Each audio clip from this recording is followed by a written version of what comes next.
नमस्कार, बहुत स्वागत है आपका। आप देख रहे हैं इंडिया टीवी। मैं हूं आपके साथ प्रिया सिंह सोमवंशी। वक्त हो चला है प्रहार का। पंजाब एमपी से यूपी तक आज बड़ी पॉलिटिकल हलचल है। पंजाब कांग्रेस की कलह का क्या आज क्लाइमैक्स होगा? एमपी में नरोत्तम मिश्रा का क्या होगा और यूपी में 27 की लड़ाई कैसे तेज हो गई, सब बातें आपको बताएंगे। लेकिन एक सवाल आजकल कई लोग पूछ रहे हैं, लोग ये जानना चाह रहे हैं कि इतनी सियासी उठापटक के बीच राहुल गांधी आखिर कहां हैं? राहुल गांधी देश में नहीं है तो राहुल गांधी आखिर कहां घूम रहे हैं? जब पंजाब में कांग्रेस में घमासान मचा हुआ है तो राहुल गांधी किस देश की यात्रा कर रहे हैं? इसी से जुड़ी ये बड़ी खबर जान लीजिए। राहुल गांधी के विदेश दौरे पर यह बड़ी खबर आई है। राहुल गांधी इस वक्त 3 देश के दौरे पर हैं। राहुल गांधी की लोकेशन क्या है, जानने के लिए सीधे बात करेंगे अपने पॉलिटिकल एडिटर देवेंद्र पराशर से। देवेंद्र, इस वक्त लोगों के मन में कई सारे सवाल हैं, खास तौर पर पंजाब के भीतर जो स्थिति बनी हुई है, उन्हें अपने नेता की जरूरत है, लेकिन राहुल गांधी कहीं नजर नहीं आ रहे और विपक्ष को एक बड़ा मौका दे दिया है सवाल उठाने का राहुल गांधी ने।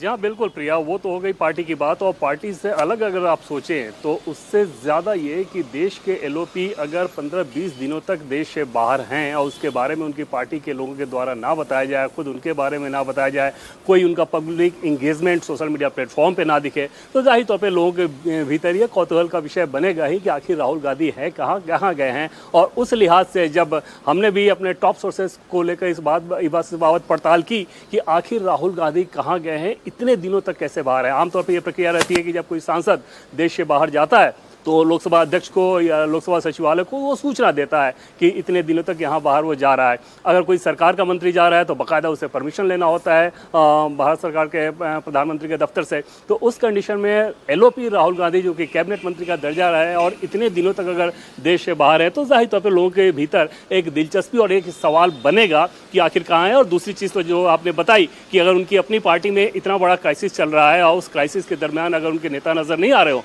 तो ये पार्टी के नेताओं के लिए भी बेचैनी भरी बात थी। और उस लिहाज से जब हमने टॉप सोर्सेज को खंगाला तो एकदम पक्की जानकारी ये मिली कि राहुल गांधी यूरोप के दौरे पे हैं। और यूरोप में अगर बात कर लें तो इंग्लैंड, आइसलैंड और जर्मनी, इन कम से कम इन 3 देशों के भीतर उन्होंने ये जो 15-20 दिन से वो गायब है उसका अधिकांश समय बिताया है।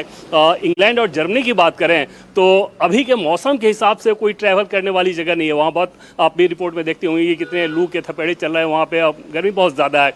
आइसलैंड की बात करें तो वो नॉर्दर्न कंट्री के हिसाब से वो कैपिटल उसकी जो रेकयाविक है, और आइसलैंड जो कि बमुश्किल 4-5 लाख की आबादी वाला देश है, वो ज़रूर बहुत ठंडा है। और वहाँ पर राहुल गांधी क्या सिर्फ छुट्टी मना रहे हैं या फिर बाकी क्या कुछ कर रहे हैं, ये पब्लिक इंगेजमेंट क्योंकि उनका बताया नहीं जा रहा है और कोई भी जानकारी उनके तरफ से भी नहीं आ रही है। लेकिन इन 3 देशों की यात्रा पर वो हैं। और ये मैं कम से कम 3 देश इस लिहाज से कह रहा हूँ कि इसके अलावा साथ में, क्योंकि हम सभी जानते हैं कि यूरोप के देश एकदम से नज़दीक जुड़े हुए हैं, बहुत कम दूरी पर एक देश से दूसरे देश पे आप जा सकते हैं। तो हो सकता है कोई शॉर्ट डिस्टेंस किसी और कंट्री में भी उन्होंने कर लिया हो, लेकिन जो अधिकांश समय उन्होंने बिताया है वो इंग्लैंड, आइसलैंड और जर्मनी, इन 3 जगहों पर बिताया है। इन 3 देशों में से 2 देश तो ऐसे हैं जहां गर्मी बहुत ज़्यादा अभी चल रही है। सिर्फ आइसलैंड एक ऐसा देश है जो कि भारत के तापमान के हिसाब से अगर देखें, भारत के मौसम के हिसाब से देखें तो वो बहुत ठंडा देश है। जी देवेंद्र, जरा एक चीज और बताइएगा, क्योंकि अब ज्यादा वक्त नहीं है जब मॉनसून सेशन की भी शुरुआत हो जाएगी। तमाम कई ऐसे मुद्दे हैं जो एलओपी होने के नाते उन्हें उठाना है, सरकार से सवाल पूछना है, और यहाँ पर तैयारी भी की जाती पहले से कि कौन कौन से मुद्दे रखना है। लेकिन राहुल गांधी का इतना लंबा बाहर रहना, कोई इन्फॉर्मेशन ना होना, और अब मैं चुनावों के मद्देनजर भी देखूं, देखिए उत्तर प्रदेश में चुनाव है, पंजाब में चुनाव, उत्तराखंड में चुनाव, तो क्या राहुल गांधी रणनीति बनाने के लिए इस वक्त किसी और को आगे करें? क्या प्रियंका गांधी कमान संभाल रही हैं या फिर राहुल गांधी वहां से भी बैठकर नजर रख रहे हैं इन तमाम मामलों पर? और देखिए प्रिया, सबसे पहली बात तो ये है कि निश्चित तौर पे न सिर्फ अपोजिशन के नेताओं में राहुल गांधी के इस तरह के रवैये को लेकर एक निराशा रहती है, बल्कि कांग्रेस पार्टी के अंदर भी नेता बहुत ज़्यादा निराश रहते हैं। उनसे दबी जुबान अगर बात कीजिए तो वो बताते हैं कि किस प्रकार से लीडर का रवैया इस प्रकार का नहीं होना चाहिए, ख़ासतौर पर तब जब आप सरकार के ऊपर आपको दबाव बनाने का मौका हो या अपनी पार्टी के भीतर घमासान चल रहा हो। इन दोनों ही चीज़ों को छोड़कर अगर इतने लंबे प्रवास पर वहाँ पर आप रह रहे हैं और उसमें भी बताया नहीं जा रहा हो तो वो लोगों को ज़्यादा हैरान करता है। अगर कोई और वजह होती, कोई ठोस कारण होता तो बाकायदा राहुल गांधी इस बात को बता सकते थे, उनकी टीम के द्वारा बताया जा सकता था, उनकी पार्टी के नेताओं के द्वारा बताया जा सकता था। कांग्रेस पार्टी के नेताओं को देखें तो वो प्रधानमंत्री के न्यूजीलैंड दौरे पे को लेकर सवाल खड़े कर रहे हैं, लेकिन वो ये नहीं बता रहे हैं कि राहुल गांधी कहाँ है, जबकि प्रधानमंत्री का आज न्यूजीलैंड में सिर्फ आज में 8 सरकारी इंगेजमेंट है और उसके बाद दिन भर 8 सरकारी बैठकें करने के बाद वो रात में फ्लाइट लेंगे, फिर सुबह दिल्ली आ जाएंगे। तो निश्चित तौर पर राहुल गांधी को लेकर बहुत ज़्यादा सवाल खड़ा होता रहा है। कांग्रेस पार्टी के भीतर भी, अपोजिशन के नेताओं द्वारा भी खास तौर पे ये आरोप लगता है कि लापरवाही भरा रवैया रखते हैं। दूसरी तरफ बीजेपी की बात करें तो बीजेपी तो निशाना साथी है, और आपको ध्यान होगा कि बीजेपी ने किस प्रकार से बताया था कि राहुल गांधी ने तकरीबन 54 विदेशी यात्राएं की थी, और 2025 से 26 को अभी तक के टर्म को देख लें तो इन 3 देशों के अलावा लगभग उनके 6 विदेशी दौरे हो चुके हैं। और बहुत सारे विदेशी दौरे ऐसे होते हैं जिसमें पब्लिक इंगेजमेंट होता है, उसमें बाद में उनके नेताओं द्वारा बताया जाता है, या सोशल मीडिया प्लेटफॉर्म पे हम उनके बयान भी देखते रहते हैं, तस्वीरें देखते हैं। लेकिन इस बार का दौरा एकदम से गोपनीय दौरा है, और इतना लंबा प्रवास होना ये अपने आप में लोगों को हैरान कर रहा है। और उस हैरानी को खत्म करने के लिए जब हमने टॉप सोर्सेज को टटोला कि आखिर राहुल गांधी किन किन देशों में गए हैं, तो ये जानकारी मिली, और भरोसेमंद जानकारी मिली कि राहुल गांधी इंग्लैंड, आइसलैंड और जर्मनी, इन 3 देशों की में उन्होंने अपना अधिकांश समय बिताया है इस दौरे का। बहुत शुक्रिया देवेंद्र आपका तमाम जानकारी के लिए। तो आज देश के 3 राज्यों में सियासी उबाल है। दतिया उपचुनाव में बीजेपी ने पूर्व गृह मंत्री नरोत्तम मिश्रा का टिकट काट दिया, जिस पर उनके समर्थकों का गुस्सा भड़क गया। तो पंजाब में कांग्रेस के अंदरूनी कलह पर आज बड़ी खबर आ सकती है। चंडी गुट कांग्रेस प्रभारी भूपेश बघेल के साथ बैठक कर रहा है, तो वहीं यूपी में मंदिर पॉलिटिक्स की पूरी डिटेल भी आपको बताएंगे। आगे बढ़ते हैं, बात कर लेते हैं पंजाब की। पंजाब में चन्नी गुट सशर्त कांग्रेस प्रभारी भूपेश बघेल के साथ बैठक कर रहा है। इस वक्त भूपेश बघेल के साथ बैठक से पहले चन्नी का एक बड़ा बयान आया। चन्नी ने कहा कि तेल देखिए और तेल की धार देखिए, फिर बात करेंगे। सोर्सेस के मुताबिक चन्नी गुट ये चाह रहा है कि अगर अध्यक्ष नहीं बदला जाता तो चन्नी को मुख्यमंत्री का चेहरा बनाया जाए। चन्नी की शुरुआत से ये मांग भी रही है, और इसी मांग के साथ आज चन्नी गुट आगे बढ़ेगा। ये बैठक कांग्रेस मुख्यालय में नहीं बल्कि चन्नी गुट के विधायक राणा गुरजीत के घर पर हो रही है। बैठक में यह भी शर्त रखी गई कि प्रदेश अध्यक्ष राजा वडिंग शामिल नहीं होंगे। बैठक चन्नी गुट के करीब 50 नेता इसमें शामिल हो रहे हैं इस बैठक में, जो अपना पक्ष कांग्रेस प्रभारी भूपेश बघेल के सामने रख रहे हैं।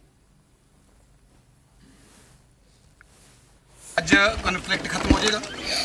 ऐसी अजय मीटिंग विच आए हैं, सानू अंदर अजय जान दो, अंदर बैठ के गलबात होएगी सारी, बाकी फिर तेल देखांगे, तेल दी धार देखांगे। तो चन्नी गुट ने पूर्व सीएम चरणजीत सिंह चन्नी को 2027 के चुनाव के लिए मुख्यमंत्री चेहरा बनाने की मांग कर दी है। चन्नी गुट का यह कहना है कि अगर उन्हें प्रधान नहीं बनाना है तो फिर सीएम चेहरा घोषित कर दें, ताकि उनके नाम पर पंजाब में वोट मांगे जा सके। हाईकमान पहले ये कह चुका है कि वह अमरिंदर राजा वडिंग को प्रधान पद से नहीं हटाएगी। ऐसे में चन्नी गुट ये कह रहे हैं कि उन्हें फिर मुख्यमंत्री का चेहरा घोषित किया जाए। आज आप आ रहे हैं यहाँ पे, क्या रहेगी स्ट्रेटजी आज? देखो अभी तो देखते हैं क्या बोलते हैं सभी। We believe in high command, that's all. बिना अध्यक्ष की कैसे स्ट्रेटजी बना लेंगे? अध्यक्ष तभी तो मीटिंग हो रही है, अध्यक्ष बनाएंगे, सब कुछ होगा, इलेक्शन लड़ेंगे। अब चाहते हैं भी जो लोग चाहते हैं, उन लोगों का जो भी मन है उसको लेकर प्लानिंग होगी, स्ट्रेटजी होगी। मन तो यही है भी कांग्रेस की सरकार बने, वो कैसे बनेगी, that's what we are deciding. देखो हाई कमांड ना मीटिंग है, और हाई कमांड से हम सब लोग यही बताने वाले हैं कि हम 2 बातों पे धोखा नहीं दे सकते।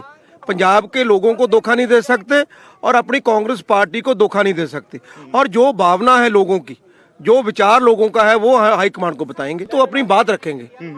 जो भी फैसला होगा, हम तो हाई कमांड पे उनका फैसला हम मानते हैं। हमारे लीडर जो हैं वो राहुल गांधी जी हैं। बीच का रास्ता यही होगा कि चन्नी को सीएम फेस घोषित किया जाए। तो ये तो प्रेरोगेटिव है मल्लिकार्जुन खड़गे जी का और राहुल गांधी जी का। तो चन्नी के समर्थक कांग्रेस प्रभारी भूपेश बघेल से मिलने कपूरथला के एमएलए राणा गुरजीत के घर पहुंच गए हैं। मीटिंग में चन्नी गुट की तरफ से शक्ति प्रदर्शन भी किया जा सकता है। सांसद, विधायक और पूरे एमएलए मिलाकर इसमें 80 नेता इकट्ठे किए जा रहे हैं। हाईकमांड को हमने जो जमीनी हालात हैं उसके बारे में हमने बताना है, और हमें पूरा विश्वास है अपनी लीडरशिप में, माननीय राहुल गांधी जी के लीडरशिप में, उनके नेतृत्व में हमने पंजाब के अंदर इलेक्शन लड़ना है। पर जैसे उस दिन सभी लोगों को रिप्रेजेंट कर रहे थे त्रिपत बाजवा जी, उन्होंने बाहर आके सभी प्रेस मीडिया वालों को बहुत डिटेल में बताया था कि कुछ बातें हैं जो हम हाई कमांड तक पहुंचाना चाहते हैं, और वो बातें हम माननीय बघेल साहब की को बता के, ताकि बघेल साहब हमारी बात जाके दिल्ली में रखें और जो हाई कमांड है उनको भी पता लगे कि जमीन पे क्या हो रहा है। बघेल के साथ हाईकमान के साथ आपकी मीटिंग हो रही है, तो कैसे आप अपनी बात रखेंगे आज?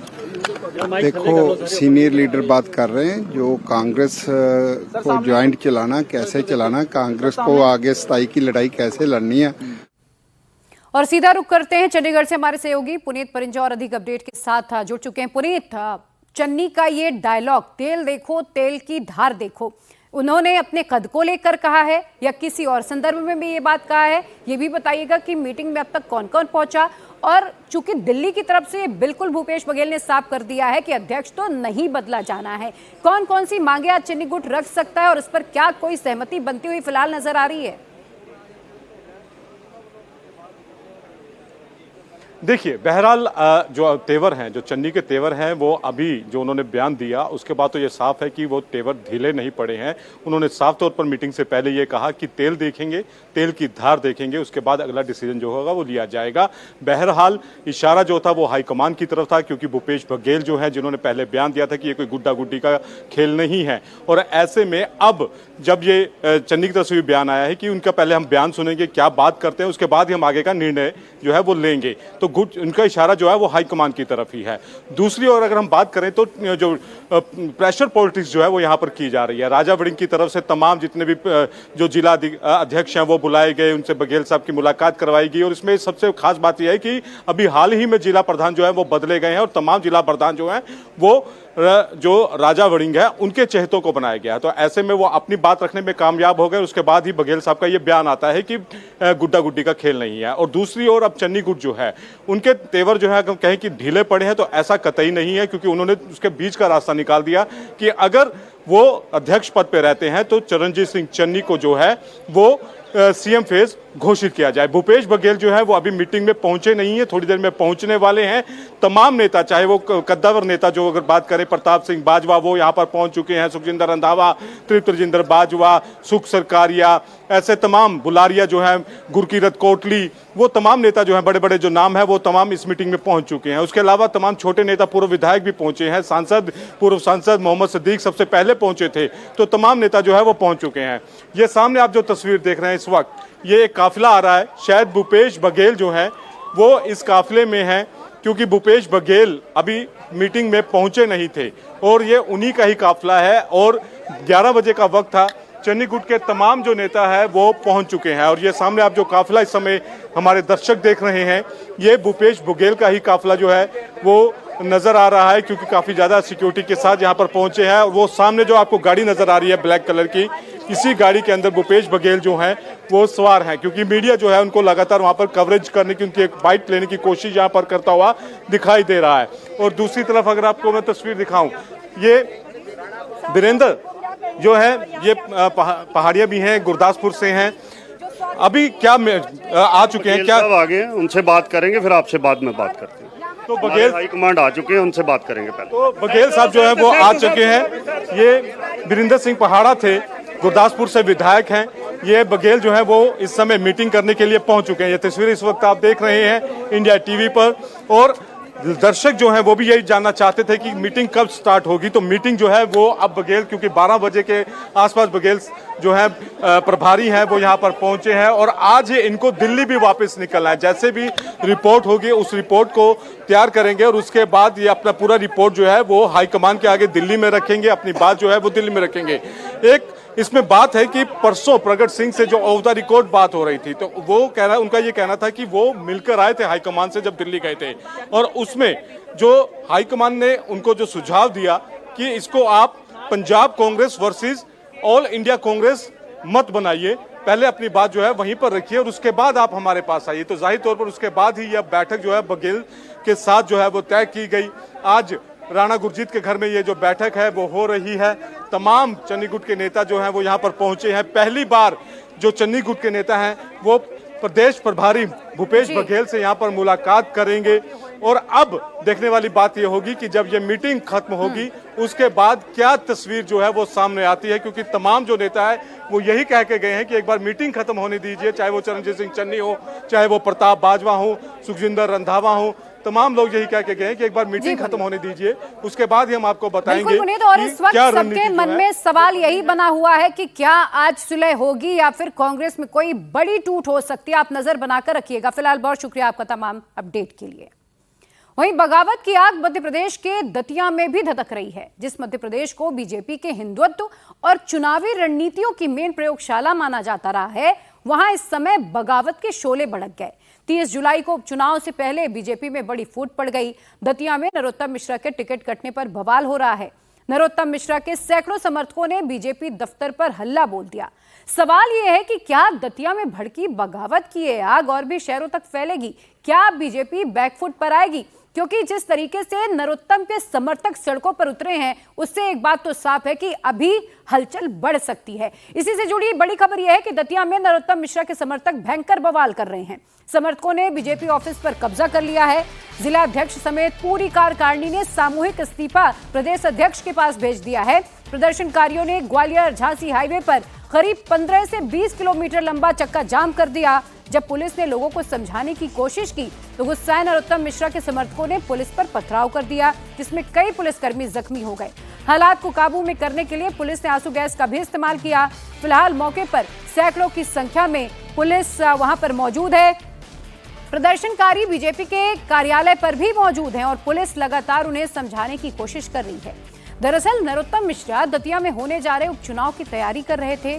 बकायदा उन्होंने नॉमिनेशन का जो फॉर्म है वो भी खरीद लिया था। सभाओं में अपनी पुरानी गलतियों के लिए माफी भी मांग रहे थे, लेकिन बीजेपी ने नरोत्तम मिश्रा का एंड मोमेंट पर टिकट काट दिया। उनकी जगह आशुतोष तिवारी को टिकट दिया और इसके बाद दतिया में वो हुआ जिसकी बीजेपी ने शायद कल्पना भी नहीं की। नरोत्तम मिश्रा के सैकड़ों समर्थक इस समय बीजेपी दफ्तर में डेरा डाले हुए हैं। धमकी दे रहे हैं कि अगर पार्टी आला कमान ने अपना फैसला नहीं बदला तो विरोध प्रदर्शन की आग भोपाल तक पहुंचेगी। और यह भी चेतावनी दी कि अभी तो सिर्फ इस्तीफा दिया है और अगर हमारी बात नहीं मानी जाती है तो फिर हम पार्टी की सदस्यता का भी त्याग कर देंगे।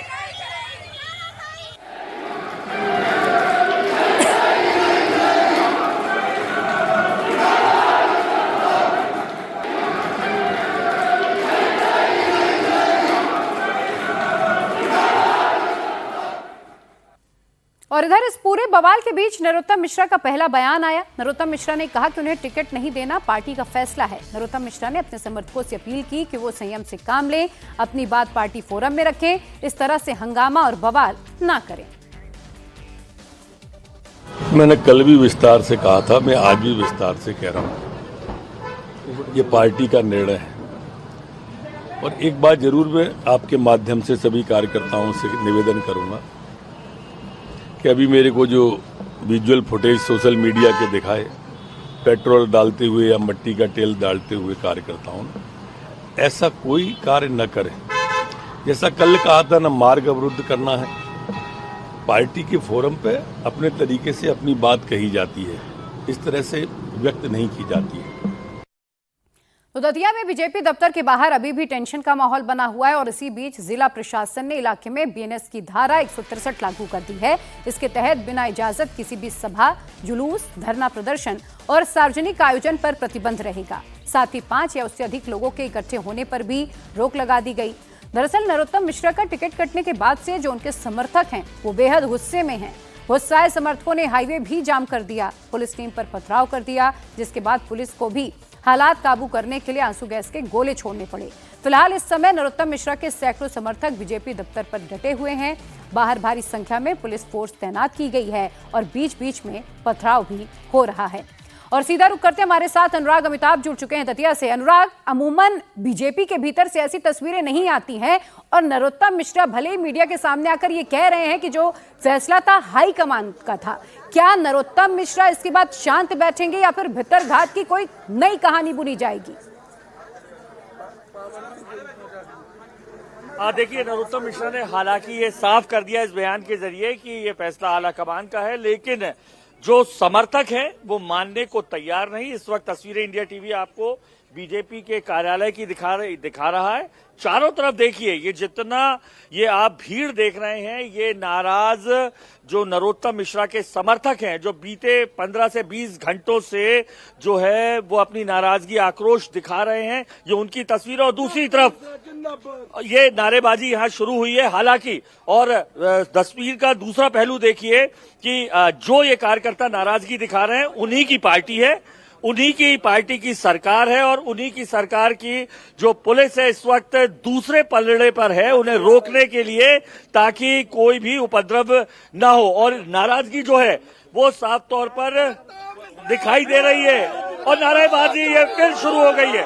चारों तरफ यही नारेबाजी दिखाई दे रही है। एक मिनट, आपके नेता नरोत्तम मिश्रा तो कह रहे हैं कि आलाकमान ने टिकट दिया है। आलाकमान ने नहीं दिया। ये मोहन यादव को लगा कि नरोत्तम मिश्रा इस बार अच्छे वोटों से जीत के आएंगे तो उनकी सीएम की सीट डगमगा जाएगी, इसलिए उन्हें षड्यंत्र के तहत नरोत्तम मिश्रा का टिकट कटवाया है। नरोत्तम मिश्रा अगर टिकट मिलता तो पावर सेंटर बन जाते क्या दिक्कत थी?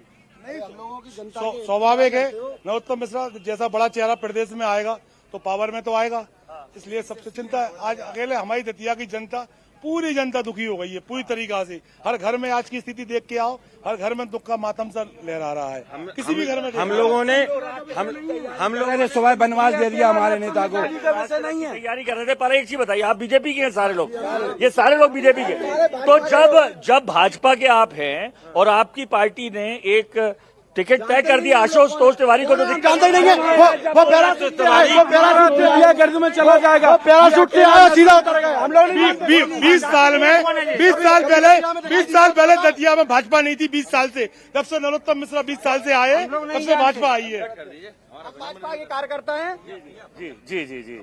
तो ये तस्वीरें देख रहे हैं, ये तमाम जो बीजेपी के समर्थक हैं, कह रहे हैं कि राज तिलक की तैयारी कर रहे थे। ये जो तमाम जो यहाँ पे उनके समर्थक हैं, लेकिन वनवास दे दिया गया है। बिल्कुल अनुराग, वनवास दे दिया गया। और नरोत्तम मिश्रा कोई छोटे नेता नहीं है, मध्य प्रदेश के वो पूर्व गृह मंत्री रह चुके हैं, उनका बड़ा कद है, चंबल दतिया के आसपास में उनका खासा प्रभाव है। लेकिन क्या वो शांत बैठेंगे, क्योंकि उन्होंने नॉमिनेशन का फॉर्म तक खरीद लिया था, पिछले 3 सालों से उपचुनाव की तैयारी में जुट गए थे। हालांकि इस पर क्या होगा आप नजर बनाकर रखिएगा। फिलहाल बहुत शुक्रिया आपका तमाम अपडेट के लिए।